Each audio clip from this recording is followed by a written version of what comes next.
This episode is brought to you by Shopify. Forget the frustration of picking commerce platforms when you switch your business to Shopify, the global commerce platform that supercharges your selling wherever you sell. With Shopify, you'll harness the same intuitive features, trusted apps, and powerful analytics used by the world's leading brands. Sign up today for your $1 per month trial period at shopify.com/tech, all lowercase. That's shopify.com/tech.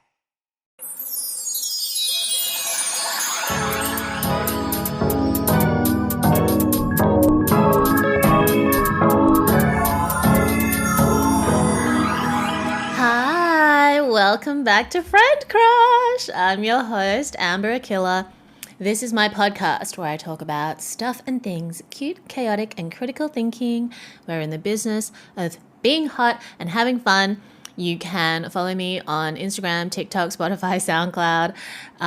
Send me your thoughts and feelings and your feedback, topic suggestions to the Friend Crush meme page at friend.crush. Real fans and followers, that's where they are.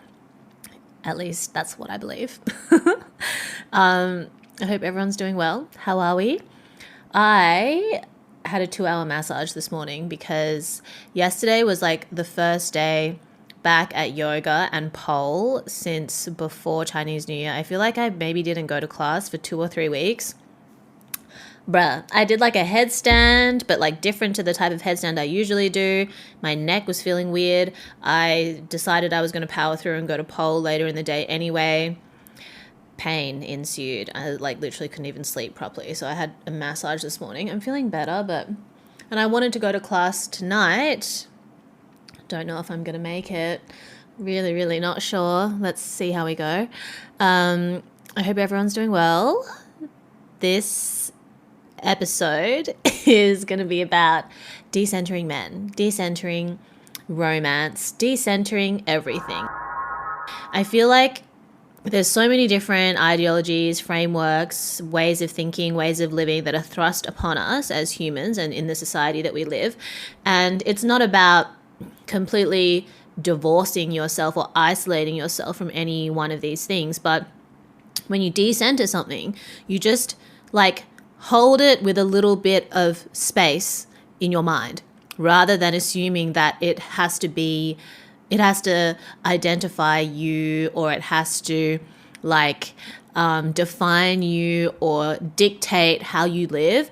Decentering is just bringing more awareness around sets of ideas that maybe you didn't realize you'd kind of like subconsciously been living your life by, and then just making an assessment in terms of, you know, the difference between you and your authentic self, what you actually want, what actually matters to you, and what you think has to matter to you in order to be considered quote unquote like valid or quote unquote desirable according to someone else's, according to society's standards.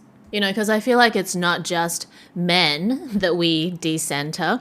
Sometimes as a woman, you also need to decenter women, because now your identity is too wrapped up in opposition to men. You rely too much on your relationships with women to define you, or like trying to get them to work, or trying to live your life through this like perfect, unrealistic feminist lens or framework. And you also need to decenter that sometimes and be like, okay, damn, like what is actually going to be authentic to me? You can't be perfect. You can do your best. And that's something that took me a really long time to learn. Like I held myself to this really unrealistic standard when I was younger. I wasn't executing anything close to it. And then getting frustrated that maybe I'm not enough, maybe I'm not good enough. Like under what framework can I live with or live under? And it's like none. Why does it have to be any of them? You can come up with your own, and then you'll be able to have like a more valuable contribution to the ones that intersect with who you actually are. You know what I mean? Like I can't be a perfect feminist. It doesn't mean I'm not still a feminist, but when I recognize the things that I do well, the areas that I can improve on, and the things that I can't do well, then what I can do well adds more value to the cause than if I'm spreading myself too thin trying to be perfect and then taking one step forward and like 10 steps back. So I feel like this is true for like so many different parts of our lives. And decentering is just the process of bringing an awareness to these expectations that we've internalized, the same way that you can decenter beauty. It's like a mental exercise. It doesn't mean you want to be ugly. It just means like, okay, cool. These are the beauty standards that I feel like I have to live up to. What is and isn't realistic for me? And what am I or aren't I willing to do, and where can I find the balance between how I can feel secure and comfortable in my own skin and still like, I'm being a functioning member of society and like benefiting from this in some way. Like when I was younger, I remember when I first got on Instagram many, many, many years ago, I was still living in Perth and most of my friends were white. So I was just kind of like following the accounts that they were following, just blonde Bondi girls in Sydney eating acai bowls and posting bikini pics every day.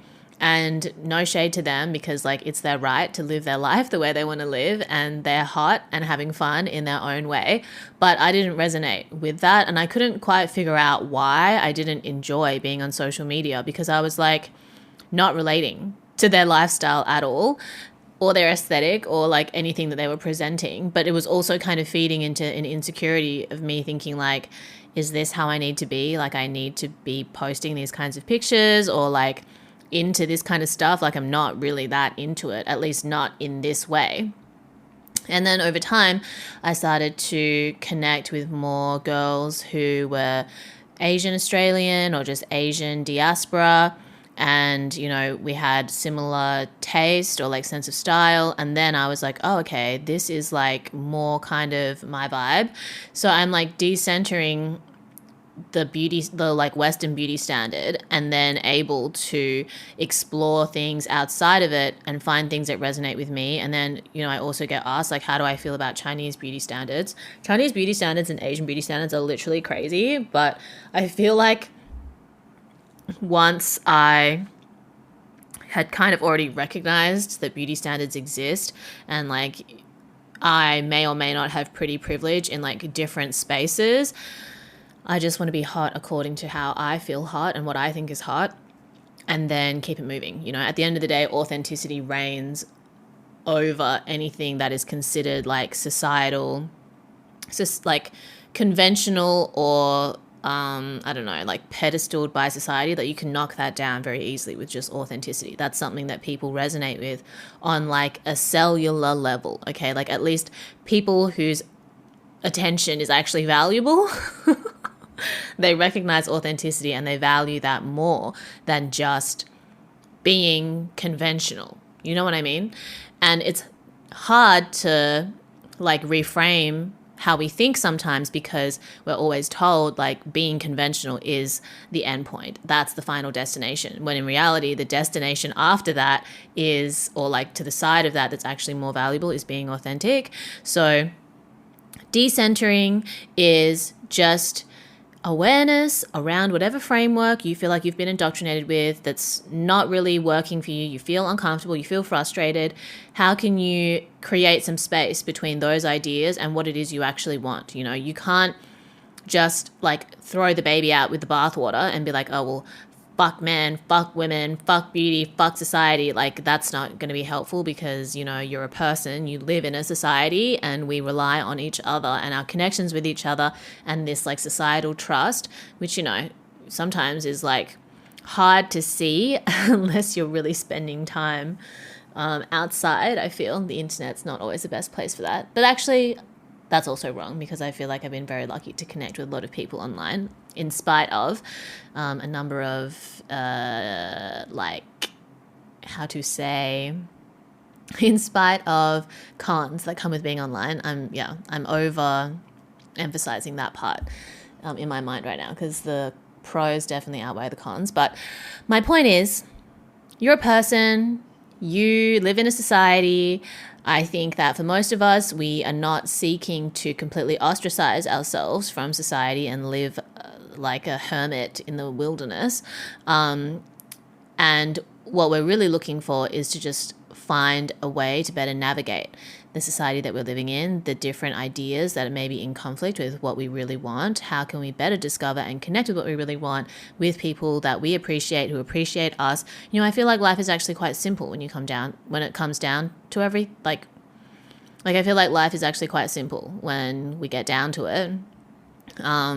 It's just that for the sake of profit, it's overcomplicated, So then you can just find the balance between, okay, what works for me? What could I do more of so that I can get the most out of my experience, so that I can function better with less friction in society or with less frustration against society?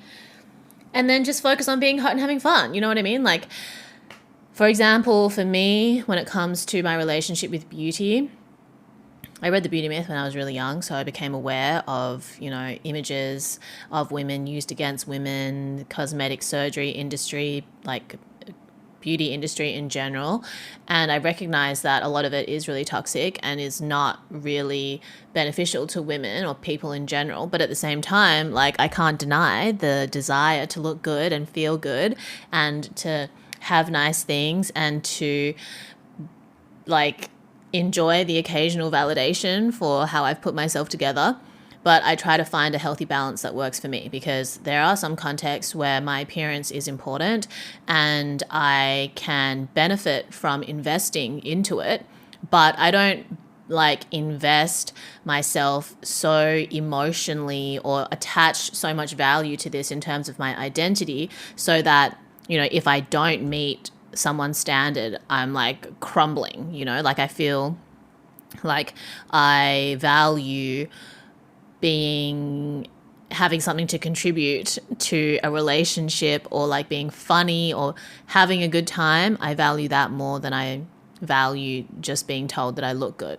So for me, I find my personal balance in terms of the amount of time or energy or money that I spend on my appearance, the way that I may or may not be rewarded for it in certain contexts, especially when it comes to work, and how it may or may not play a part in some of my interpersonal relationships. I don't really have very good external self-awareness, so I don't know, and I try not to think about it too much, because I feel like it's more about the vibes than it is about the aesthetic.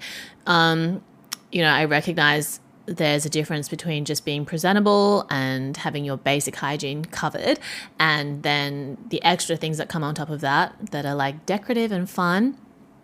And then I can keep it moving, be hot and have fun, and I adjust accordingly. And I think that it's the same thing when it comes to things like decentering men or decentering romance. It's not that you don't want to be in a relationship or that you hate men. It's just, okay, I'm becoming aware of the ways in which I seek external approval, validation from men in a way that is not sustainable or not empowering. Because when we talk about, I think this is in the people-pleasing episode, and your internal and your external cup, sometimes we think that things from the external world can fill our internal cup, but it doesn't really work like that. You're kind of pouring into an incompatible vessel. It's not accepting the liquid. These two solutions do not mix well. So I think that, it's about being able to, so in the context of beauty, for example, and my relationship with my physical body or my physical appearance, it's being able to appreciate my body, treat it well, and validate myself to a degree, so that I'm not overly relying on external validation to maintain that relationship, to maintain a healthy relationship with my body and my appearance, right? I feel like 80-20 rule, mentioned this before, we'll keep mentioning it. If I can meet 80% of my validation needs, then the 20% I can take or leave at any given point. And I feel like that's the same thing when it comes to romance and dating. If I can fulfill 80% of my own self-validation needs, then the 20% I may or may not get from a romantic relationship or from a man or from just, the attention of men, I can take it or leave it. And I would really need a lot of really high quality attention from men to even meet close to what I can do for myself now at 80%. having my own needs met, you know? So I think I had a really interesting question during one of my lives recently when we were like talking about boys and crushes and like blah, blah, blah. And someone saying like, oh, do you feel like you're obsessed with men because you're talking about them? Like in the process of you like decentering men, like you keep talking about them. So like I went through this phase too. So is that what's happening with you? And I thought about it, and what I realized is that the distinction that I would make is that if I was centering men, it would be, okay, this is what you can do to get male attention. This is what you can do to impress him, to flirt with him, to attract him, blah, blah, blah. And there's value in that information too.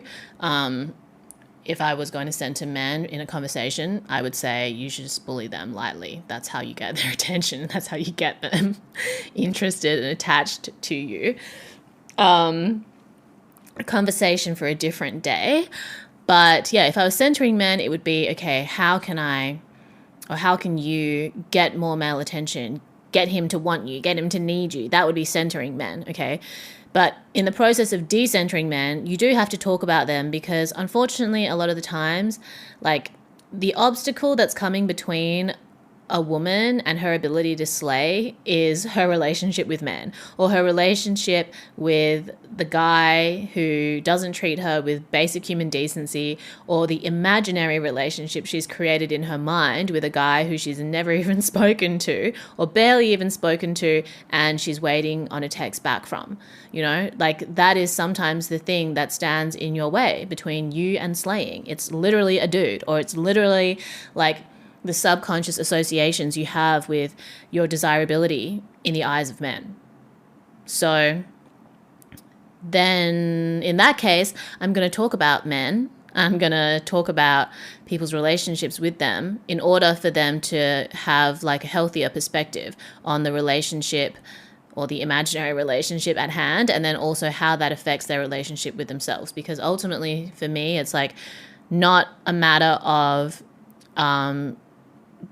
defining these frameworks as much as it is understanding them, having an awareness of them, and using them as the vehicle to talk about how to self-empower. How can we better understand ourselves? How can you be more yourself? You know, like you don't have to be like me, you don't have to think like me, but I can tell you the process that I used in order to better understand myself, and like maybe that can help you. You know what I mean? So that we can be authentically ourselves and like support each other in that, rather than, you know, the assumption that we all have to be the same, we all have to want the same things in order to connect. You know what I mean? Like it's just so different when you transcend from thinking that your validity as a person hinges on like how similar you are to other people, or how well you can like fit the image that others have for you. I think when you move into the next level and it's like you accept yourself as you are, and you're like making progress and embracing the experience of that, and connecting and supporting with other people that you can mutually do that with, I don't know, I just feel like life becomes not only easier, but also more interesting, because it's like, oh, okay, cool. Like you like this, but I like this. I support you in that. You support me in what I'm doing. Let's slay together, you know, instead of, okay, well, if you're not like this, then I can't accept that. And because I'm like this, then you can't accept, like, it's too much, you know. We're focusing too much on details and not on dynamics. It's more about mutual support for slaying than it is about what the slay looks like. Does that make sense? Or what constitutes each person's slay. It's going to be different from person to person. It's fun when it's the same and you can enjoy that together. And it's also fun when it's different and you can support each other in that. You know what I mean? So I think the way to like decenter something is to sort of unpack your relationship with the expectations that come within a specific framework, whether that's like beauty or male validation or romance or men or women or feminism or whatever. And kind of like, I guess it depends from framework to framework, but specifically for, okay, let's start with men, for example. You want to decenter men and male validation. Think about all the types of things that you think men care about or validate, or the type of validation that you want from them. What do you want to be validated on? What is the gap? Because when you crave validation outside of you, it's like on some level you don't think you're enough of that, so you need other people to tell you that you are enough, right? You're not able to self-validate that yet, so you rely on other people to do that for you. Or, you expect that other people have to do it for you until you can do it for yourself, which is like totally human. And there's so many things that I feel like I'm still, trying to work on myself so that I'm not waiting for permission for. That's just kind of part of life. And when it comes to men, I think that the way that I have been able to decenter men, like without even realizing, is by being able to embody like just the feminine and being able to do what society thinks is important for women to be able to do, and then gatekeeping, basically. Like, I don't really care what men think, because I know that any guy that was going to date me would be more than lucky to have me, because I know how to cook, I know how to clean, I'm very in touch with my femininity and my sexuality, I know how to have a good time, I'm well kept, I present well, so I work on all these things for myself, knowing that they're also valuable to men and in the eyes of society, and then I gatekeep. I don't just let anyone have access to it because I know that it's valuable. So I'm not saying that like, okay, you're a woman, so you have to know how to cook, you have to know how to clean for a man. I'm saying it's worth knowing how to do these things and explore those skills just for yourself as a person. And then when a man expects you to do that for him for nothing, you gatekeep. You know that it has value. You know that that's one of the reasons why they want you to do it for them.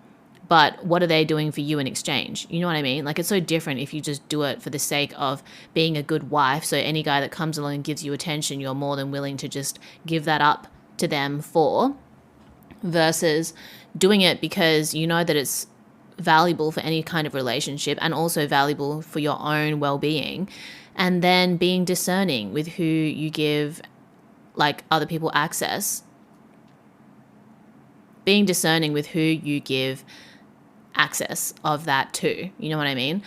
Like for me, I think that like pole dance and doing dance has had a huge effect on my relationship with my body and my sexuality and physical intimacy in general, because like I've said before, and I'll continue to say, like when you're a woman and you're able to dance and express and connect with your sexuality without needing a man present, like my pole classes, it's me and a bunch of women having a good time, struggling together, slaying together, supporting each other in skimpy little outfits. It's not like, okay, the male gaze isn't present at all, and because it's difficult to like completely separate the male gaze from like femininity, because it's hard to know like what is for women and what is for men. I don't really think it matters that much. It's more about like, excuse the siren if you can hear it. It's more about the fact that you're just tuning in and connecting with your sexuality at all and not relying on romance or a man to do that. It's like now I'm just not as willing to kind of like casually hook up with guys because I have this other way of connecting to my body and appreciating it and expressing my sexuality, and it not having to be like having sex, if that makes sense. So because I know that I can do these things with my body, and I also recognize how that's valuable to men or attractive to men, I'm like fine to gatekeep it. I'm like, well, the stakes have to be high now if I'm going to be physically intimate with a man, because I care about, my body, and also I would rather go to pole dance for like 2 hours and learn a new dance and, burn calories and develop strength and connect with the girls than waste my time with a guy who isn't demonstrating to me like his ability to be hot and have fun without me having to like pick up the slack. You know what I mean? So I think like also when it comes to beauty and decentering beauty, it's like, okay, the beauty industry, beauty standards can make you feel like you need all of these products to have perfect skin, or you need to buy all these things and do all these things in order to feel beautiful. But decentering beauty is like, okay, how can I really simplify my relationship with beauty products? For example, like I've gone through phases where I've just pretty much thrown away like all the beauty stuff that I own, or really, really cut it down to just super basic stuff and stuff that's not really expensive, so that I know that beauty is not just something that I'm buying. You know, I feel like beauty is something that you uncover. And you can uncover it within yourself when you look after yourself, when it's making sure you get enough sleep, something that I'm constantly struggling with, making sure that you eat well, that you drink water, that you're cleaning your pillowcase, that you're not overloading your skin with too many actives so that it continuously breaks out, versus just giving it a rest and doing like the most basic skincare possible. Like that's usually what gets your skin back to a healthy baseline. That's how you can decenter beauty, and then learning to appreciate beauty in unexpected or unconventional ways. I think like for me, I've always been able to see beauty or something that's interesting in like literally the most banal shit. Go for a walk, take your phone with you and just take random pictures, and you'd be like, wow, life is crazy. There's beauty everywhere. Or like go outside and like appreciate what people look like in real life, you know, rather than your only exposure to other human beings being through a screen, and it just being like highly curated images of people that are not accurate reflections of reality at all. Like I think even for me, when it comes to like content creating, I feel like my skin looks so different on camera than it does in person, in terms of like its texture and everything. So like now I'm just like less affected by how other people's skin looks online, because I know that the camera is augmenting it, or there's filters or lighting, etc. Like, you know, just create some content of yourself. It doesn't mean you have to become a content creator, but that will change your relationship with how you look, because you realize that how you look in person and how you look online can be really different, or there can be all these things that change how someone looks. So whether they look good or not on camera or on your feed, it doesn't really matter that much, because it's different to how they actually look. And like, is that really what you're here for, to just see who is and isn't hot? Like there's so much more to being online than just being pretty too. So decenter.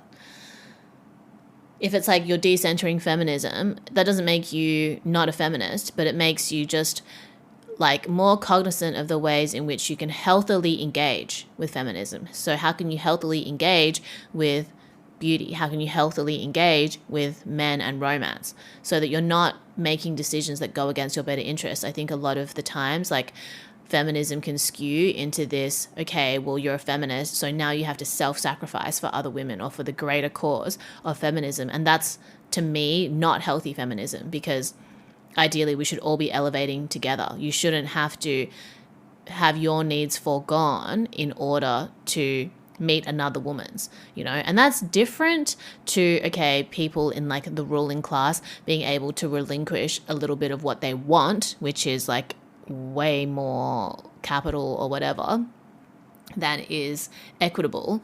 That's different to you as a woman thinking that you have to give up your time and energy in service of another person's needs being met in a way that goes against your best interest or is not sustainable for you. Different, having healthy compromise, different every now and then, you know, it's not going to be equal 50-50 or whatever, but keep it in mind. You need to maintain it long-term sustainability. Okay, it can come with ups and downs and going into the red and going into surplus or into shortage. That's fine, but look at the long-term trends of your choices and your outcomes by decentering. Well, I just got interrupted and I'm realizing that like 80% of my communication today has been with men. It's like almost 5 p.m. What the hell? I had a massage by a dude. Spoke to my guy friend that doesn't live in Shanghai. Had some guy who's, I don't really know what he's trying to do, just messaged me and try to talk about philosophy. And then another guy messaged me talking about like dating app screenshots that he's seen on Chinese social media. Okay, where are the women? Hello? The fuck? But, you know, decentering men in the sense that I don't really care what any of these men think. That's the best part of all. I appreciate their point of view, but I feel so much more confident in my ability to hold my own when it comes to conversing and connecting with men, something that I struggled with when I was younger, you know, because I used to feel like, why don't they understand me? Why do I have to change my point of view to suit them? And now I'm like, sorry, this is just what I think and how I feel, and take it or leave it, babes. And, you know, I can accept and create space for how they think and feel too. It's just unfortunate that usually I've thought about things a little bit more deeply than they have, but it's okay. We're here to learn from each other. But I hope this episode was insightful or helpful in some way. I think that it's easy to throw the baby out with the bathwater when we start to realize like we're too attached to external markers of success or sources of validation. And it doesn't have to be like that. You know, you're a person, you want to connect with people. It's natural to want to be hot. It's natural to want to have fun. You just have to like find a way to define it in a way that makes sense for you and that actually brings you joy. You know, like you're suffering in service of your long-term joy every now and then. You know, sometimes you got to go to the gym, sometimes you got to not spend money on things you don't need so that you can spend money on things you actually need or actually want. Sometimes you need to have uncomfortable conversations with men or with yourself about your relationships with men so you can better understand yourself and men and your relations to them or whatever. Like, you know, life is a journey and we're all in this together, babes. Let me know what you thought of the episode. Let me know if you have any topic suggestions. Thanks for tuning in. Love you lots. Follow me on all the things. Hopefully, oh yeah, extra like voice memo episodes every now and then. And also there's like automated ads. There's meant to be automated ads in episodes now. So thank you for tuning in if you like still manage to think that going through an automated ad is worth listening to the podcast. It means a lot. Yeah. Stay hot and having fun.